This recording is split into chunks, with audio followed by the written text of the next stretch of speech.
Mandy. Ang may-ari ng manika na si Mandy ay hindi nakayanan ang tuloy-tuloy na pag-iyak na kanyang naririnig.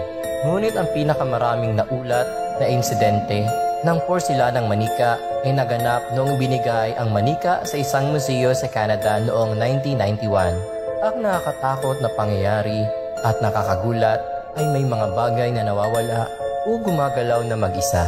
May naririnig din na pag-tap sa kanyang case na salamin. Hindi gumagana ang mga camera at electronic device na nakatutok sa manika na si Mandy. Maririnig ang mga yabag sa gabi at sinabi ng mga tao na nakikita siyang gumagalaw at kumukurap ang kanyang mga mata. Bagamat hindi mukhang masama ang kanyang kalokohan, tiyak na naghahanap ng atensyon si Mandy. Inilalayo siya ng staff sa iba pang mga manika dahil anumang kalapit na manika ni Mandy ay misteryosong nasisira o nababasag.